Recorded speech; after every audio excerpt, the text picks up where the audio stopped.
shaka kuri famille n'ukuri mubiteho bari abantu ngenge amatekerezo ngo mubaha agaciro mwumve ko ari abantu bakomeye mwumve ko ari abantu nkamwe nk'uko nawe uri umuntu nawe n'undi muntu ukamuha access yose umuhaye uburenganzira bwo kwakitinga nk'umugore wa kabiri kandi umenye ko umugore wa kabiri aryoha kurusha uwa mbere. Je nabyo nzi nawe je hari abantu boroshya ubuzima ku buryo uriya muntu ufashe imirimo yo mu rugo ari busase icyumba cy'umugabo n'umugore. Ntabwo ari ukoroshya ubuzima simbizi nibwo nkirugeramo urumva ariko uwo muntu numureka akaba ari gukora raporo nibyo yateka nicyo nshaka kuvuga ariko sibyo ko yajyana ibiryo kubisavinga. Oya nasasa zanarya barase wose.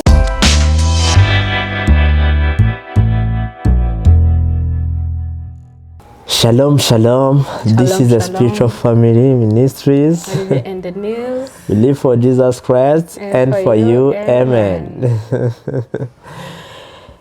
Turabakunda cyane.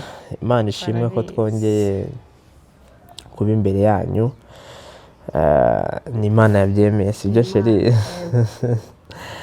Ntabwo dutinda cyane muri iki gitondo turabyutse turavuga ariko why not tutaganiriza abantu bacu ko baba badukumbuye natwe tuba tubakumbuye. So turashima Imana ko twabyutse turi bazima kandi Imana ishimwe ko namwe mu gihari kuko tubabwira ko ari mwe tubereyeho kandi tubereyeho Imana. Kuba rero tubereyeho mwebwe iyo muri bazima tuba twishimye, iyo mumeze neza tuba turi amahoro natwe nicyo kidushimisha. Paul niwe wajya avuga ngo ibyirato bye ni abantu, natwe rero ibyirato byanyu ni ibyacu nimwe. Shine ndimo nekereza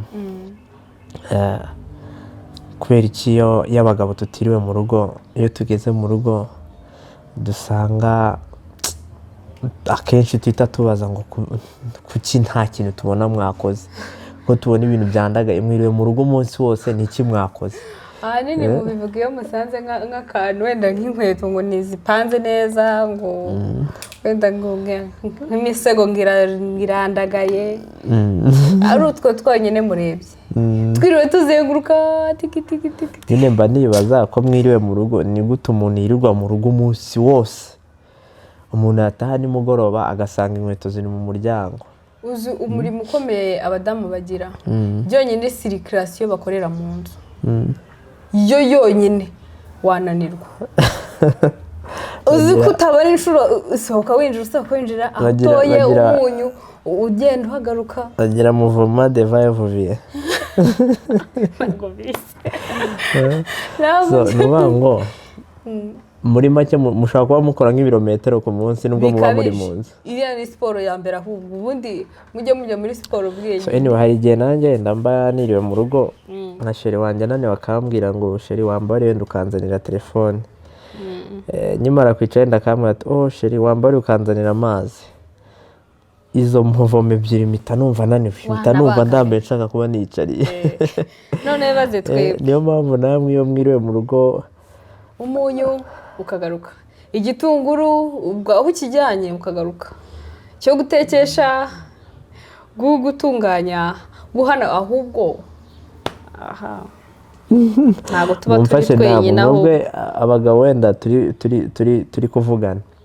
Mwebwe iyo mugeze mu rugo nimugoroba musanga abagore banyu so pe baba bakoze, nanjye mba mbibona ko bakoze kuko yuje urarya.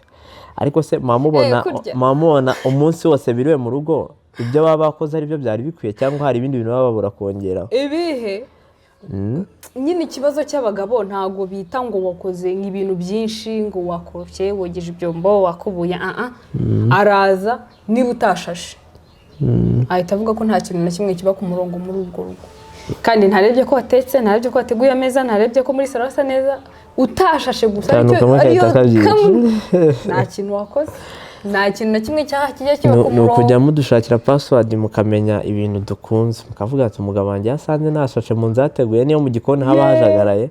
Reka ntabwo wabishobora. Tuvuge nkoze kimwe ukunze ndashashe nese ubwo waza wenda urugero uvuye muri siporo ndakubwiye ngo ntabwo ibiryo birashya, ntabwo kubyakira ubyakira. Reka tuvuga ati nta kintu na kimwe muba mwakoze, nta kintu kiba muri gukora iki mu by'ukuri. Ni iki cy'abadamu muba mukora mu rugo ku buryo uturimo tuba mu rugo mutadusoza. ahubwo dushimire bari abantu badufasha mu turimo two mu rugo, bari abantu buriya ni ab'ingenzi cyane. Niba hari n'umuntu wakicaye ku munsi mukuru ukavuga ngo uyu muntu ngiye kumugurira fanta imwe se ahubwo niba barabona urundi rwego ni intumwa z'Imana, bakora umurimo w'Imana birenze umurimo w'Imana. Ibaza umuntu akwitayeho, uramuhamagaye ati ushyireho amazi, uramuhamagaye ati ndoga amazi ashyushye, uramuhamagaye ati teka iki, uramuhamagaye ati nsange basibira nshaka guteka ifiriti. Ubu ni ufite umurimo ukomeye kurusha natwe tutuzuze inshingano. bariya yari mu rugo wenda kuko we aba abikora nk'inshingano cyangwa ibintu agomba guhererwa ishimwe. Akenshi usanga ibintu byose biri ku murongo, ndetse rimwe na rimwe ugasanga biruta n'ibyo umugenera n'ibyo umugomba. Ntaho biba bihuriye. Njye ibi bintu rero icenda bikarikira. Azi ko reka amabwiriza ukuri. Njyewe umuntu ashobora kumbwira ngo ngwino wirirwe mu rugo ukora ibintu byose. Akambwira ngo ku munsi, akambwira ngo ku munsi araza ku 15,000 bikananira. Noneho ibaze atari uko ibyo ansaba gukora ntari bubibasha, ahubwo nkabona n'akazi katoroshye. Ukabona biraremereye kuruta nako wagiyeyo gukora mu kazi. Bari abantu rero, bari abantu impamvu ngiye mbashimira cyane. Ndatekereza ati niba abyuka wenda mujya mu kazi saa moya, ubwo ugomba kubyuka saa 10 cyangwa saa 11. Abyuka saa 11 atetse igikoma wenda cyangwa icyayi, ateguye breakfast, wowe urabyutse wikenyereye igitenge cyangwa eswime, uricaye ku meza. Ubwo tayari yagejeje amazi muri douche, ugiye muri douche. Tayari yamaze gukora iki, gupakinga ibintu uri bujyane, ugiye ku kazi. Wenda nakugiyeho n'imvune, ariko waravunika kurusha kuko abakora kukwitaho. Umuntu ukora inshingano zo gutegurira umuntu ikintu mbere yuko akigeramo, aba ari umuntu ukomeye kuruta. Tekereza ariko umuntu agusaba vacances wenda y'icyumweru ngo kujya iwabo, ukamubwira ati nta kuntu wagerageza ukagenda ukamarayo iminsi 2 cyangwa umunsi umwe, bivuga ko abagufitiye akamaro kanini karuta kandi. Navuga ni twafata n'umwanya wo kugaya abantu batajya baha agaciro bari abantu. Hari abantu usanga wenda nibyo umuntu aramufasha izo nshingano kandi anazikora neza pe, kuko sometimes urebye kuntu abikora, wowe ufashe n'umwanya wo kubikora ntiwabishobora. Ntushobora kubibasha wenda kandi waramenyereye kubyuka ugenda. Njya ndeba uzarebe nk'urugo rurimo abana 2 batoya, harimo umumama, niyo umumama yaba yirirwa mu rugo, mama w'abana yirirwa mu rugo, ariko uriya muntu umufasha imirimo yo mu rugo usanga adahari, umumama yawubanganye. Kandi we iyo ahari ikintu aba mama we, uwo mumama ikintu aba agomba just no kwita ku bana gusa. Ni management. Ntabwo bitaho bose, naga ari byose. Nabyo usanga niba ari amata baramuhereza ati amata y'abana, niba saa 6 bigeze ati mu biryo by'abana mbagaburire. Ubundi uri ikintu abashinzwe no kuba manager. Kandi umumama nawe ugasanga nubwo yiriwe mu rugo nawe yananiwe cyane, kandi atakoze nka wa wundi. Bari abantu rero barakora cyane. Nari mvuze ngo tugiye kugaya abantu batajya babaha agaciro, batumva ko n'abari abantu batabafata nk'aho ari abantu basanzwe. Kandi sinahara gusa, umuntu wese waba ukoresha ntago uburyo aremwe butandukanye nuko nawe uremwe. Nubwo wenda buri muntu wese mu kuremwa ko afite icyo atandukaniyeho n'undi, ariko nawe ni umuntu, muhuriye ko kuba ni umuntu. Kandi ahari hari igihe byari gushoboka aho uri ko nawe yari kuhaba, kuko nta wigenera aho agomba kuba.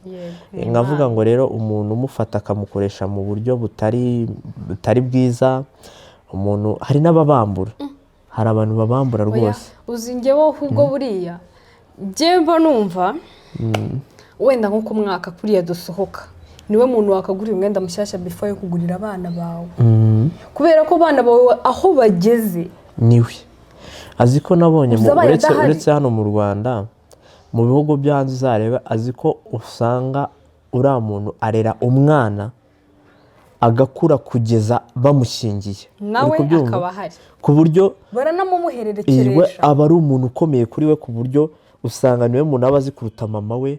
Usanga hari n'ibintu byinshi abazi. Hari na filimi nigeze ndabirebamo, umwana yaba yarakuze ariko agera igihe arabura, abuze, ariko hari indirimbo umukozi yakunda ubafasha mu rugo yakunda kumuririmbira. Umuntu wabafasha mu rugo arayiririmba, umwana bari bamuze kera ari mutoya, ariko kuko yari mutoya so iwabo baramwibagirwa, ariko ibaze ko uwamwitagaho, wamureraga, wafashaga mu rugo imirimo n'iki, niwe wibutse wa mwana, aramuririmbira indirimbo basa nkaho bamwibutse. Ho rero usanga we afata umwana akamukuza akamugeza hejuru. Uzi ikintu bakora se umwana w'umukobwa niyo agiye gushaka baramumuha bakajyana. Niba umwana yarateka ntabwo agerayo ngo bimugore, niba ari guteka iki nyine iyo babereye uw'umugisha, kuko nanone hari igihe bakunanira. Iyo babereye uw'umugisha shaka kuri famiye ni ukuri mubiteho, bari abantu ngenge amatekerezo navuga ngo mubaha agaciro, mwumve ko ari abantu bakomeye, mwumve ko ari abantu nkamwe nk'uko nawe uri umuntu nawe n'undi muntu, kandi wumve ko ibyo yakoze sometime abikora ku buryo agera n'aho arenza ku byo agenewe guhabwa nk'ishimwe. Ukabona ko rimwe na rimwe bakora nk'abikorera, kuko niba ushobora gusiga umuntu mu rugo ukamusanga ibintu byose biri ku murongo, mukamara n'umwaka wa mbere wa kabiri nta kibazo uragira, uriya ni umuntu sometime abantu bakunda no kuvuga ngo abafite n'ubuzima bwawe mu kiganza cye. None se umuntu ukugaburira nubwo wenda bitabaho, ariko uriya muntu afite uburyo ashobora kukugira nabi abishatse, ntibishoboka. None se reka nkubwire impamvu aba bufite.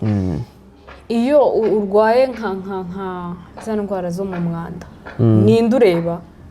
Wowe se hari ubwo ureba umugore?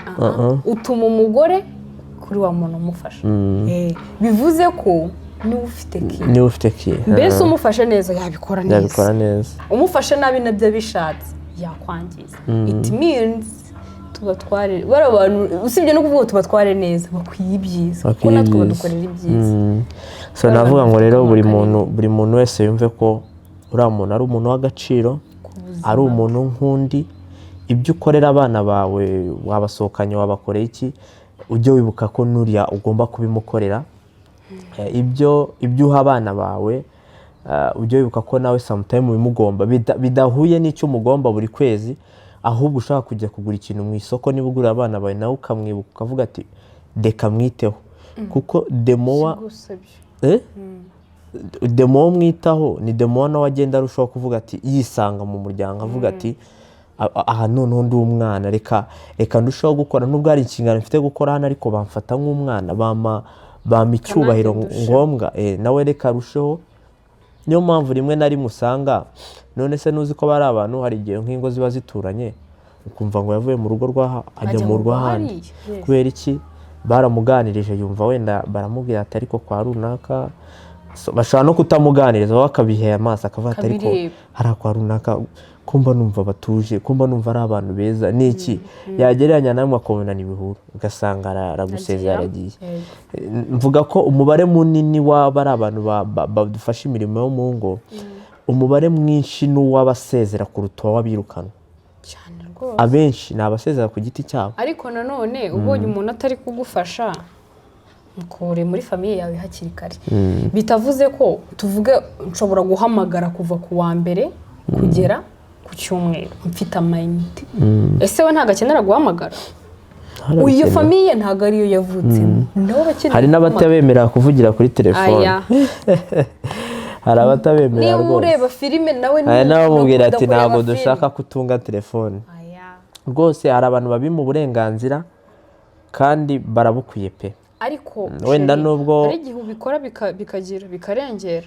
Hari igihe ushaka kurengera, nicyo wenda nshaka ko tunibandaho cya management yabo, kuko umuntu uko umutwaye niko agenda. Ntago umuntu wese ukoresha hari igitsura ugomba kumushyiraho, ariko hari igitsure kitarenga kuba cyageze kuri kamere y'umuntu akapurika kamere yo ku muntu, sibyo? Igitsura ukoresha ku muntu just kugira ngo uwo muntu umukebure, umwereke icyo agomba, umwereke inzira yakagombye kunyuzamo ibintu. So rero icyo gitsure nicyo nshaka ko dutindaho, kugira ngo buri muntu wese amenye ngo ese ndamutwara gute. Kuko hajya hazamo n'ikibazo cy'uko wenda nacyo turaza kukivugaho, usanga bari abantu ashobora kwangiza umubano wa famiye cyane rwose. Ukumva ngo yatwaye umugabo, ukumva niba ari umusore ngo nyirabuja, bifite uko bigenda. Utwo tuditeri nitwo nshaka ko tuvugaho, namwe mumfashe njya mbona hari abantu bashyiraho amakomenti sheri ugasanga nanjye hari komenti mujya mushyiraho nkazigiraho nyinshi cyane. So rero nari ngiye kuvuga ni reka aricyo kintu noneho tujyaho. Ese ni gute uriya muntu namutwara kugira ngo wenda atagutwara umugabo? Reka mvuge ko se yanjye batazarwara umugabo. Okay, uriya muntu menya ngo niba ari umuntu uri ugufasha uturimo, ni umuntu ugufasha nyine, ntabwo ari umuntu uba ugomba gukora utwo turimo. Ni umuntu ugufasha twatundi. Umuntu yaje kugufasha, umuntu agufasha hari aho ugejeje. Bivuze ngo wowe ni wowe ugomba kubanza gukora, wakaza gufasha nyuma. Uko gukora rero si ngombwa gukoresha imbaraga, banza utekereze. Ese nimugoroba turarya iki? Akagufasha agacana imbabura. Bibaye byiza wowe ukahita ujya guteka. Niba ari ibyo birayi akagufasha akaba bihata, wowe watekereje ko muri burya ibirayi ari kubihata, ubwo ari kugufasha. None niba ari kugufasha wowe muri make ikintu ushaka gusobanura, ntabwo uriya muntu afite uburenganzira bwo gukora inshingano zose zo mu rugo, ahubwo icyo yemerewe ni ukudufasha gukora za nshingano zo mu rugo. Si muri kubyumvana? Ni ukuvuga ngo hari igihe tumufata nk'umuntu uri bwodaringa ibintu byose byo mu rugo, kandi muri make uwo yaje gufasha, ese umuntu yaje gufasha mu rugo ninde? Ni umugabo, ni umugore? By'umwihariko ni umugore, kuko aba yaje gukora inshingano umugore yagakoze. Ariko muri iki gihe kuko abagore bacu bafite ikindi kingano, banafite imirimo myinshi kuturusha, cyangwa akazi keza kuturusha, ariko mbivuga, cyangwa bari bize kurusha uko turi bize, bakeneye umuntu ubafasha kutwitaho. Yego, muri make abagira ngo utajya kwita ku mugabo wananiwe. Rero bari butugabanyirize tumwe mu turimo kugira ngo n'izindi nshingano zikorwe neza. Ni nka kwa kundi mujya mubona muri kampani, hari ukuntu haba hari abakozi bakora raporo ariko atari bo bazigeza kwa boss. Ugasanga buri gihe boss ashimira umuntu ujyana raporo ati mwakoze raporo neza, ariko mu by'ukuri hari umuntu bavunikiye ya raporo bayitayipinze cyangwa bayizo n'iki, ariko hari uzigeza kwa boss. Niko navuga, umudamu ni umuntu ugomba kuzana raporo kwa boss, ariko nyamara si we nomari ukora ya raporo wenyine. It means tubyange tubyemere, uko byagenda kose twebwe imirimo ibiri tuba tuyibashije, kandi tuba tugomba no kuyibasha. Niba utayibashije uba ugomba kuyibasha. There's someone of my example arambwira ngo umudamu ashobora kuba ari konsa umwana, ngo afite ikimamiyo ari gukaraga ibiryo, ari no gukoresha undi homework, afite n'undi mwana ari kubwira ati rimwe guteranyaho rimwe atishyiraho kabiri mwana. Ari kubyumva? Urumva nomara gukora ibintu bigera kuri 4 cyangwa 3 icyarimwe, kandi umugabo njyewe mbabwije ukuri, uri kuvugira iyo ndi kuri telefone yanjye ntabwo sheri yagira ikintu ambwira ngo nyumve, mucira amasira, ariko nanjye nazi ibyo ari kuvuga. Twebwe dutumbira ikintu kimwe, mu gihe sheri wanjye ashobora kuba ari kuri telefone ari no kunkaragira icyayi, njye ntabwo nabishobora. Ndi no gusiga umugati, njyewe nibeshye nkajya kuri telefone icyayi nashyiramo ikiko kimwe cy'isukari cyangwa ibiko 20, nayigiranye cyangwa ayigira nyinshi cyane. So rero abagore bafite iyo capacity mu byanga cyangwa mu byemere, tubikore cyane tubikore, bafite ubushobozi bwo kuraninga ikintu kirenze kimwe at the same time. Nk'urwo rugero mbahaye, urugero rundi kamufashe nanga urugero, dushobora kugera hano mu rugo nasize ntashashe par accident ibyo bibaho, nasize ntashashe. We mu gihe uri gukuramo inkweto nakagombye kuba narangije gusesa kare, uri kuramo inkweto kwa kundi mwicara uri kuruhuka, uri gukuramo imyenda, wenda nakagombye kuba nasoje kare, ukinjira mu cyumba ukavuga ati se yasoje gusasa ryari. Tubyemere cyangwa tubyange, dutekereza kabiri kuruta uko mwe mutekereza kabiri. So rero nari ngiye kuvuga ni uwo muntu udufasha turimo two mu rugo ni umufasha nyine. Umufasha rero afasha already project isanzwe ihari. Iyo nyene ubufasha ndavuga ngo mfite iki kintu ndashaka ko mufasha ko kiva kuri iyi level kikagera hariya, sibyo?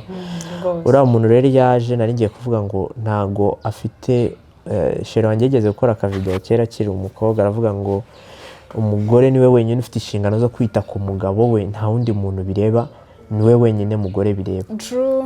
Icyo gihe kandi icyo ashaka kumininga ni nk'icyo, hari igihe tuzana uriya muntu udufasha imirimo yo mu rugo, mu byo adufasha ntabwo harimo kwita ku mugabo. Adufasha kubona ibiri buze kwita ku mugabo, ariko ntabwo ari buri bujye kwita ku mugabo exactly. ushobora no kumutrayininga like you umugabo ntabimenye Yeah. waba wenda uri buryamire dore ko bijya bibaho nkavuga ati ndi buryamire nkaba mbere naramutrayininze niba nteka imboga nkoresha uyu munyu umugabo wanjye niwe yamenyeye apana kuzana udushya mu rugo ashobora kuzana udushya mu rugo ariko akatumbanza before yo kujya nkabanza mu utwo dushya ntitujye kumura mu kazi urumva neza ubwenge afite muri make wa muntu udufasha mu rugo araje azanye uburyo bw'imboga nshyashya bibaho ko ushaka kujya ahantu ukarya imboga nshyashya zikakuryohera izo mboga kugira ngo uwo muntu ari buza ngo bavuge mu rugo ngo niwe wazitetse ngo zizaze zikorwe nawe ngo ariko bishaka uburyo ngo byitirirwa njye kumva ari uko umunyu wakoze hari ukuntu zone shere yamambwiye amurujya yambwira ati ushobora kujya mu gikoni wowe mugore atari wowe uri buteke ariko kugira ngo just wereke umugabo ko uri wowe uri guteka mukaba muri no kureba filime mu nzu ye n'umugabo ukajya ubeshya umugabo ati sheri reka nze bitaza kunshirirana mu by'ukuri nta kintu uri guteka ni ukujya kureba abari guteka ngo bigeze hehe mbese ugira ngo wowe wabihakana urumva kandi nabizi njyewe ndi kubona ari kwirukanka gutyo ndavuga ati uko byagenda kose niyo ibiryo bije umuntu yakubwiye ngo reka nze njye kureba ibiryo bitadushirirana uravuga ngo niwe wabitetse uyu munsi watetse neza kandi imagine umugabo ari ku meza agashima akavuga ngo wa muntu uri kugufasha imirimo mu rugo ngo yatetse neza atetse ibiryo biryoshye so ni byiza ariko hari amanota bikwambura reka mvuge ngo byashimirwa umugore akaza guhindukira agashimira wa muntu umufasha imirimo yo mu rugo ntabwo ari byiza ko byashimirwa uwo muntu direct bidaciye ku mugore kuko niho hazava cya kintu cyo kugenda umugore avuga arangereranya n'uriya muntu hari ibintu uriya muntu akora kurusha uko mbikora hari amanota utakaza mu rugo akenshi reka mvuge ngo umugabo yiriwe mu rugo ko hari igihe biba ngombwa ko umugabo yirirwa mu rugo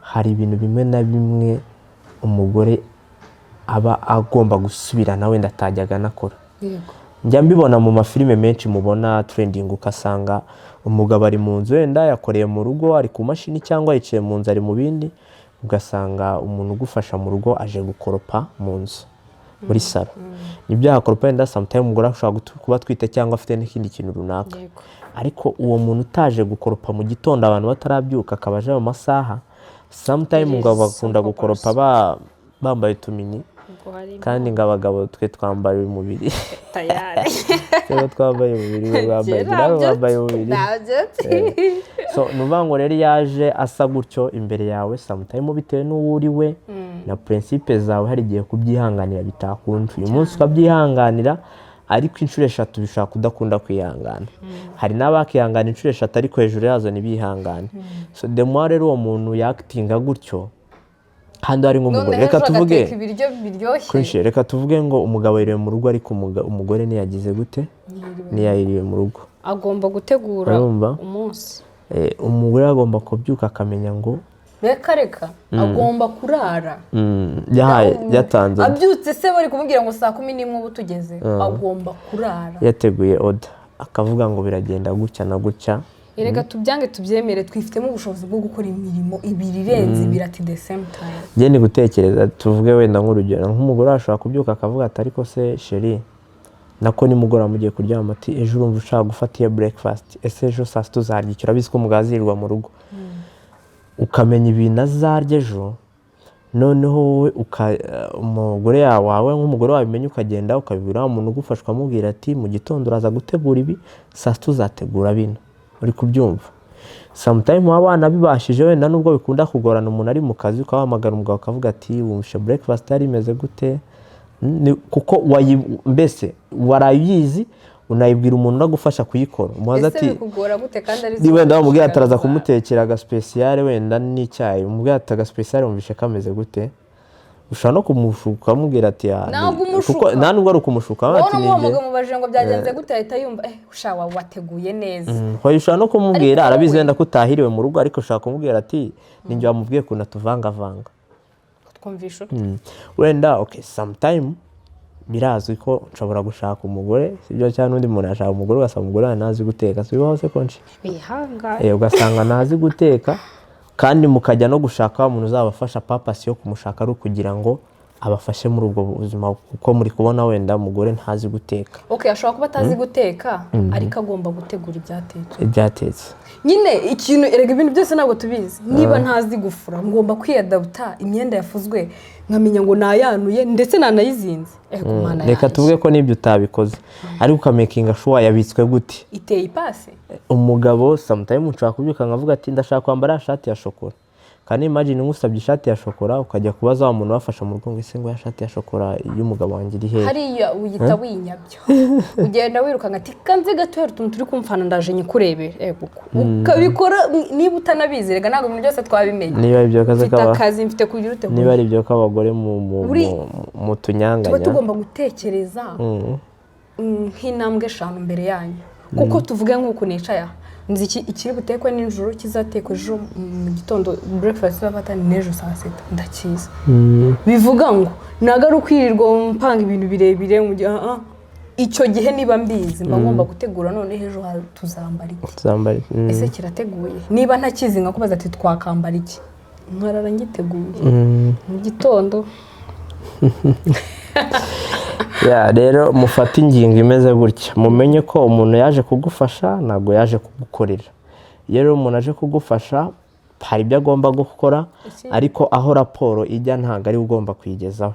Make sure ko ari we wijyane raporo. Reka mbaho urugero, n'ubu uri muri kampani ari washinzwe kujyana raporo kwa boss ukibeshya ukabwira undi muntu ngo njyanira raporo yishyire boss, uwo muntu umenye ko agiye kugusimbura mu kazi. Niko rero no mu rugo bigomba kugenda. No mu rugo niba umuntu ugufasha imirimo yo mu rugo hari raporo agomba gutanga, raporo ni iyihe, hari ibiryo agomba gusavinga umugabo, hari n'abatuma bari abantu ngo bajya gusasa.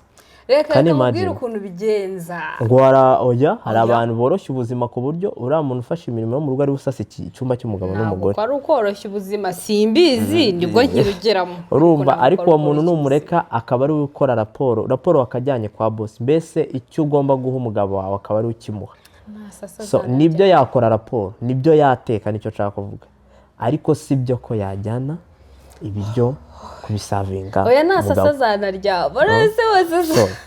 Iyo ishobora kubaho ariko ikabaho muri discipline runaka yateguwe. Wenda ibisimbwira abadamu gusa n'umugabo agomba kumenya ngo uriya muntu nahahuriye n'umugore, sibyo? Ni umuntu wo kumfasha nibyo ariko singomba kumujyana n'umugore. Ariko nanone n'umugore nta paying attention ko umuntu afite mu rugo, ni umuntu yizeye ku buryo ari umuntu wo gusiga ku rugo ukamusigana n'umugabo. Nibyo birashoboka, ariko se nabishoboka uwo muntu waramutraininze ku buryo uvuga ngo uyu muntu namusize ibintu ashobora kubikora gutya na gutya. Kuko hari igihe aza akaza mu rugo nk'umugore wa kabiri, kandi umugore wa kabiri ahabwa agaciro kurusha umugore wa mbere. Se murabizi? Umugore wa mbere aba ari uwa mbere, ariko ikintu gituma umuntu asiga umugore wa mbere akajya gushaka uwa kabiri ni uko uwa mbere aba amaze kuva kuri top, hagiye ikintu kigezweho. Iyo ikintu kigezweho ibitari bigezweho turabijugunya, nicyo bimininze. Ubwo bibaye ngombwa ko ari so rero iyo yinjiye gutyo mu rugo akahagera ukamuha access yose, umuhaye uburenganzira bwo kwakitinga nk'umugore wa kabiri, kandi umenye ko umugore wa kabiri aryoha kurusha uwa mbere.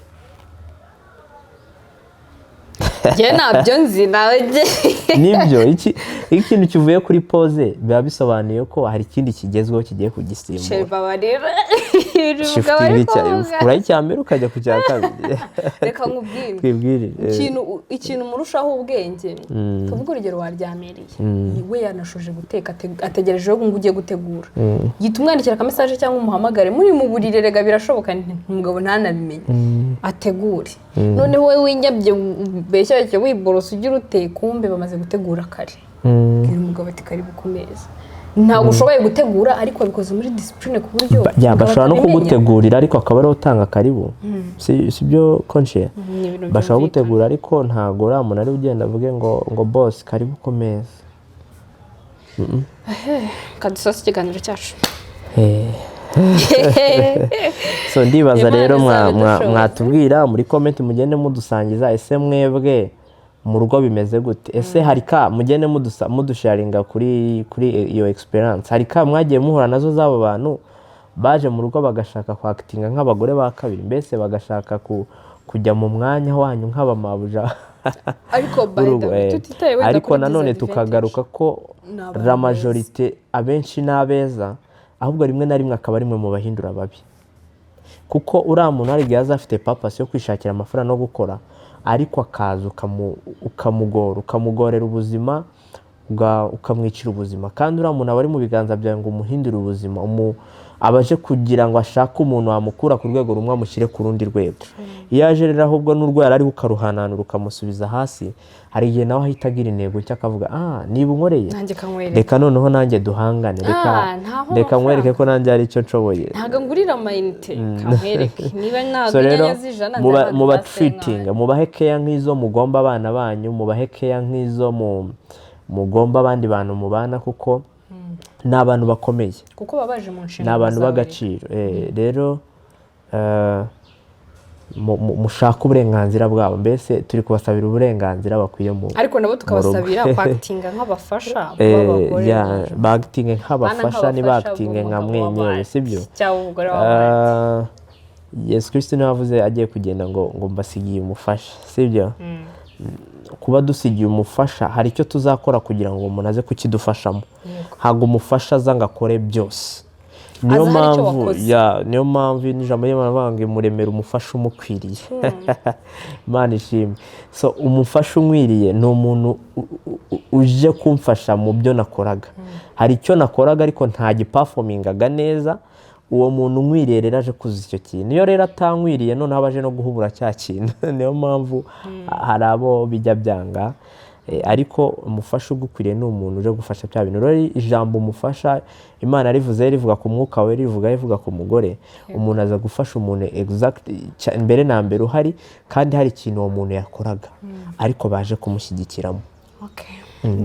Urugero rworoshye wenda, kumfasha iki kuri umufasha? wateruraga intebe ukakunanira nza utigire ku mutwe nyine, uzaza interuza unyikoreze dushyire ku mutwe.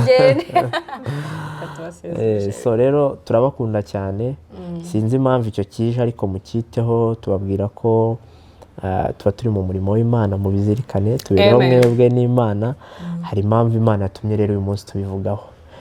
Rero turabakunda cyane, Imana ibaho umugisha, haba umwe mu miliyoni ariko ubutumwa bugatambuka. Amen. Amen. Bye bye, we love you so much. Bye.